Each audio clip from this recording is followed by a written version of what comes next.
வணக்கம் நேயர்களே, ஃபீபாவின் இன்றைய காலை தியானத்திற்காக உங்களை அன்புடன் வரவேற்கிறேன். ஃபீபா நேயர்களுக்கு அன்பின் வாழ்த்துக்களை தெரிவித்துக் கொள்கிறேன். இந்த நாளிலும் எரேமியா தீர்க்கதரிசியின் புஸ்தகம் 3வது அதிகாரம் முதல் 18 வசனங்களிலிருந்து நம் கர்த்தருடைய வார்த்தையை தியானிக்கலாம்.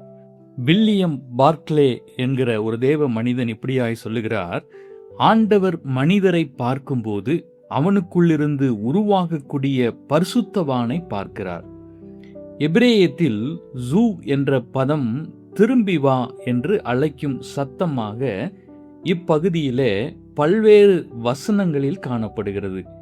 பின்மாற்றத்தின் பயங்கர விளைவுகளை கூறிய ஆண்டவர் இந்த பகுதியில் இஸ்ரவேல் மக்கள் மனம் திரும்பி தன்னிடத்தில் மீண்டும் வர வேண்டும் என்று ஆசையோடு அழைக்கிறதை நாம் பார்க்கிறோம். முதல் 5 வசனங்களை நாம் வாசித்தால் பாவ வழியை குறித்து அங்கே சொல்லப்பட்டிருக்கிறது. ஆண்டவருக்கும் இஸ்ரவேல் மக்களுக்கும் இடையில் உள்ள உறவு கணவன் மனைவி உறவை போல் இங்கு சித்தரிக்கப்பட்டுள்ளதை நம்மால் வாசிக்க முடியும். கணவனை விட்டு பிரிந்து வேறொருவருடன் வாழ்க்கை நடத்துவது போல தம்முடைய மக்கள் தன்னை விட்டு சிலை வணக்கம், வேசி மார்க்கம் போன்ற பாவ வழியில் செல்வதை கண்டு ஆண்டவர் இந்த பகுதியிலே வேதனைப்படுகிறார். தம் மக்கள் தன்னை மட்டுமே சார்ந்திருக்க வேண்டும் என்று கர்த்தர் வைராக்கியம் பாராட்டுகிறார். என கருமையான கர்த்தருடைய பிள்ளைகளை நாம் ஒன்றை அறிந்து கொள்ள வேண்டும்: அவருக்குரிய கனத்தை தராத எந்த வழியும் பாவ வழியாகும். நம்முடைய வாழ்க்கையை சற்று நாம் சிந்தித்து பார்க்க அழைக்கப்படுகிறோம்.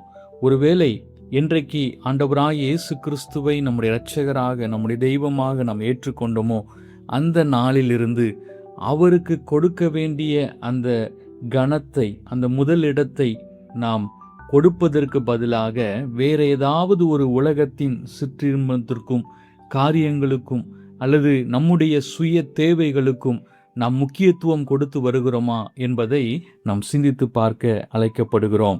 ஆண்டவர் அதை விரும்புவதில்லை.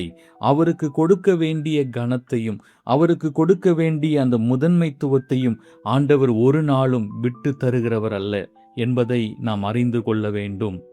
இது ஒரு குடும்பத்தில் ஒரு கணவனை விட்டு பிரிந்து அல்லது ஒரு மனைவியை விட்டு பிரிந்து வேறொருடன் வாழ்வது போல என்பதை இங்கே ஆண்டவர் நமக்கு எடுத்து சொல்லுகிறார்.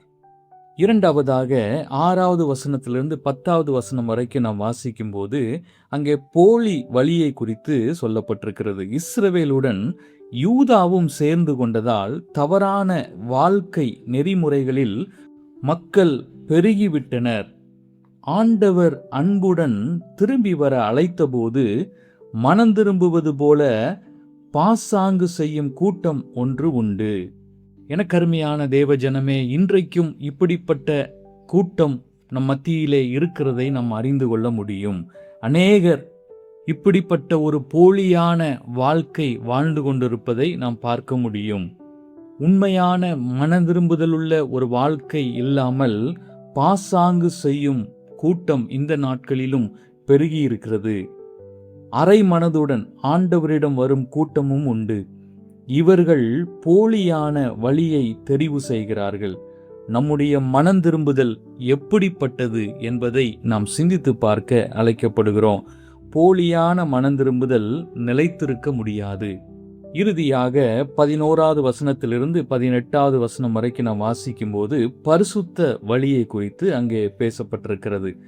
மனம் திரும்புதலின் முதல் படி தன் தவறை உண்மையான உணர்வுடன் ஒத்துக்கொள்ளுதல்.